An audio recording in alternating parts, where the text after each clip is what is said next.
Hello and welcome to my class. Now today I'll start a new chapter of class 8th history, that is the second chapter of the book, and the chapter name is From Trade to Territory.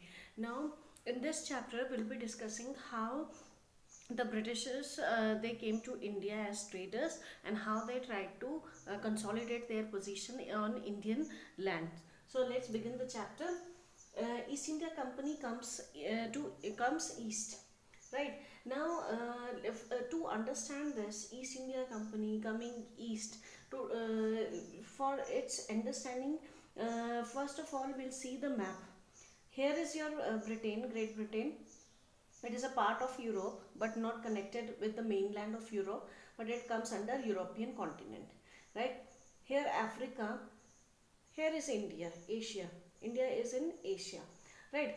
And यहाँ का देश India में आता है, traders India में आते हैं. Not only the Britishers but will be discussing many more and how they carried their trade here, and later on how they became the ruler of this nation. Right. So let's talk about East India Company first. 1600 was the year when the East India Company acquired charter from the Queen Elizabeth I, which according to the charter gave sole right to this East India Company, which was a trading company, to do trade in eastern ocean, east side. इसको समझना, Britain के eastern side पे ये Nations आते हैं, India इस तरफ. तो ईस्ट इंडिया कंपनी का नाम जो पड़ा, ये एक ट्रेडिंग कंपनी थी. क्वीन एलिजाबेथ से इन्होंने एक चार्टर साइन करवाया जिसमें कि रानी ने इजाज़त दी इस ट्रेडिंग कंपनी को कि वो सिर्फ यही कंपनी जो है वो ईस्टर्न ओशंस में अपना ट्रेड कैरी कर सकती है. No other English trading company will get this right.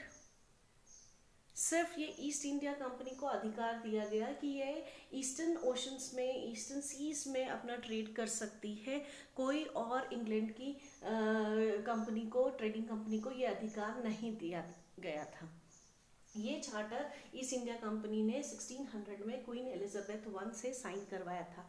और इसका एडवांटेज उन्हें ये मिला कि वो ही एकमात्र इंग्लैंड से ऐसे ट्रेडिंग कंपनी है जो यहाँ ट्रेड कर सकती है. तो अब उन्होंने अपनी जर्नी स्टार्ट की फ्रॉम ब्रिटेन टू इंडिया. यहाँ से वो लोग चलते चलते पूरा अफ्रीका को कवर करते करते इस पॉइंट पे रुक के फिर वो इंडिया में आए प्रोबेबली.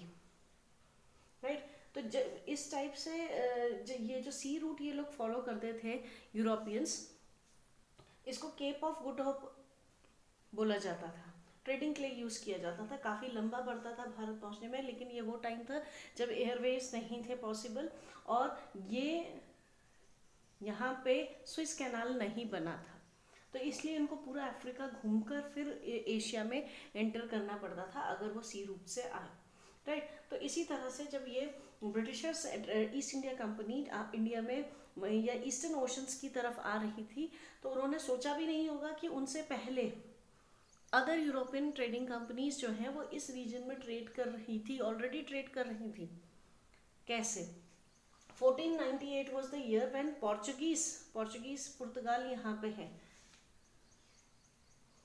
पोर्चुगीज जो ट्रैवलर था वास्को ड गामा, उसने ऑलरेडी इंडिया डिस्कवर कर चुका था. और यूरोप के कई देश ऐसे थे जो अपने सेलर्स को भेजा करते थे to discover new land so that they can explore the new lands. ठीक है. और इन नए लैंड्स में जो भी इन्हें वस्तुएं मिलती या जो भी इन्हें गुड्स मिलते, उन्हें वो यूरोपियन मार्केट में ऊंचे दामों पे बेचा करते थे. यानी सस्ते में खरीदा और महंगे में बेचा. This was the policy that most of the European nations were following at that time. और इस पॉलिसी को कहा गया मर्केंटिलिज्म या मर्केंटाइल पॉलिसी. राइट. तो यूरोप में जो पोर्चुगीज थे, डच थे और फ्रेंच जो ट्रेडिंग कंपनीज थी, ये ऑलरेडी इंडिया पे पहले से आके ट्रेड कर रहे थे. और कॉमन प्रोडक्ट्स पे ट्रेड किया जाता था। सबसे ज़्यादा इंडिया जाना जाता था कॉटन के लिए, सिल्क के लिए, स्पाइसेस, मसालों के लिए, राइट। और इनको ये सस्ते दामों पे इंडिया में खरीदते और वापस ले जाके यूरोप में महंगे दामों पे बेचते थे। और this is the way these trading companies use to earn profit, huge profit. Similarly, the East India Company was one such trading company जो कि मर्केंटाइल पॉलिसी को फॉलो करते हुए ब्रिटेन से इंडिया की ओर आई और इंडिया में ट्रेड करना चाहा। लेकिन ऑलरेडी यूरोपियन कंपनीज वहाँ पे ट्रेड कर रखी थी, ट्रेड उनका चल रहा था, specially this region of India, the western side. यहाँ पे गोवा, कैलिकट, ये वो रीजन्स थे जहाँ पे already trading companies, European trading companies, Portuguese, Dutch, French were there doing their trade. तो ऐसे में the Britishers faced a stiff competition, the East India Company faced a stiff competition, not only with these but in सारी trading companies का आपस में competition रहता था, right ना। अब इस कंपटीशन को हटाने के लिए the only way left with them was कि उनको एक दूसरे के ट्रेड को, या तो वो कांस्टेंट फाइट करते थे, लड़ाइयाँ लड़ते थे, उनको हरा के उनको वापस भेज देते थे, या फिर ये एक दूसरे की शिप्स को डुबोना, ब्लॉक कर देना, रास्ते में ही आने ना देना, इस तरह के काम ये लोग किया करते थे, द ट्रेडर्स, राइट। अब बात करते हैं कि ईस्ट इंडिया कंपनी ने अपना स्ट्रॉन्ग होल्ड बनाने के लिए, इंडिया में ट्रेड करने के लिए क्या किया। ईस्ट इंडिया कंपनी ने की जो पहली फैक्ट्री बनी वो थी हुगली में इन 1651। यहाँ पे फैक्ट्री का मतलब इंडस्ट्री से रिलेटेड नहीं है। फैक्ट्री उस जगह को कहा जाता था जहाँ पे ये इंडियन राजाओं से जैसे इनको परमिशन मिली और ये छोटी सी जगह पे जहाँ से ये ट्रेड करना चाहते हैं वहाँ पे अपने सेटलमेंट बना लेते थे, जहाँ से वो इजीली लोकल लोगों से ट्रेड कर सके, जहाँ पर वो रुकते थे। बेसिकली उन्हें फैक्ट्री एरिया कहा जाता था और धीरे धीरे अपना सामान को स्टोर करने के लिए उनको जगह की ज़रूरत पड़ती थी, तो वो वहाँ पे ऑफिस भी बनाते थे, वेयर हाउसेस भी बनाते थे। इस तरह से वो एरिया जो है सेटलमेंट में कन्वर्ट हो जाता था, उसको फैक्ट्री कहते थे, राइट, जहाँ से वो लोकल लोगों के साथ ट्रेड कर सके।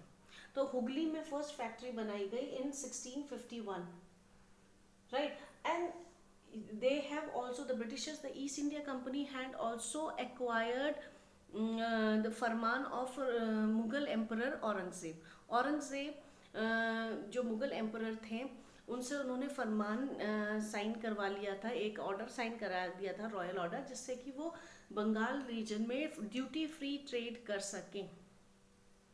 नाउ ड्यूटी फ्री ट्रेड मतलब जो अगर वो ईस्ट इंडिया कंपनी वहाँ पे ट्रेड करेगी तो उसके लिए उन्हें कोई टैक्स नहीं देना पड़ेगा बंगाल के जो भी गवर्नर होगा, राइट।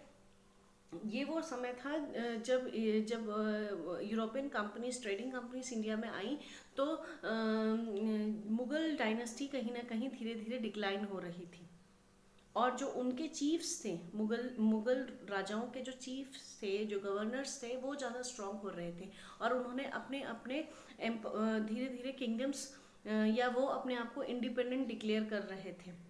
तो जो मेन सेंटर ऑफ पावर था दिल्ली का, वो धीरे धीरे कम हो रहा था और दिल्ली तक ही सीमित रह गया था।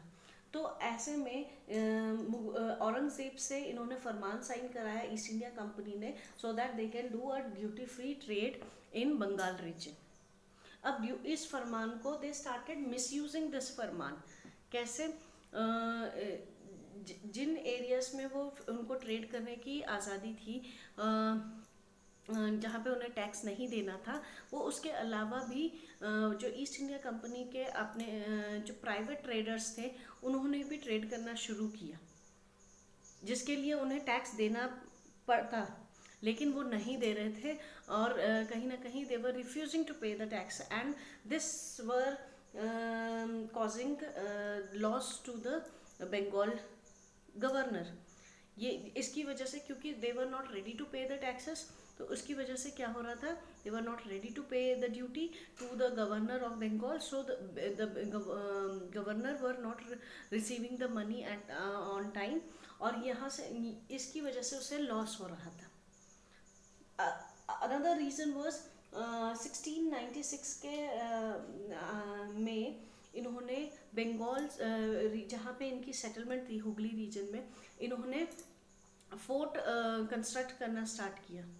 दे स्टार्टेड फोर्टिफाइंग देयर सेटलमेंट. ये भी इस चीज़ की उन्हें इजाज़त नहीं थी क्योंकि they were foreigners, they were not allowed to construct such a building there. इस बात से भी गवर्नर जो बंगाल का था वो कहीं ना कहीं इस बात को भी डाइजेस्ट नहीं कर पा रहा था, एक्सेप्ट नहीं कर पा रहा था, राइट. उसके अलावा भी they started involving themselves in illegal practices, like they start giving bribe to the Mughal officers. जो मुगल्स द्वारा ऑफिसर्स वहाँ भेजे जाते तो उन्होंने कई बारी पैसा देकर उनसे 3 विलेजेस की ज़मींदारी राइट्स ले लिए थे.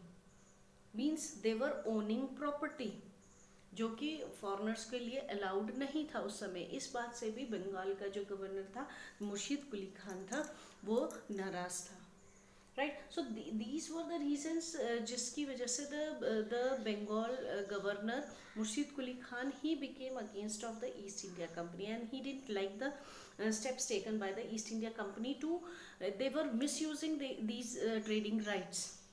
So he objected. And what happened after that we'll be discussing in the upcoming video, right. So go through these points, make your notes, and if you have any doubt please write it in comment section.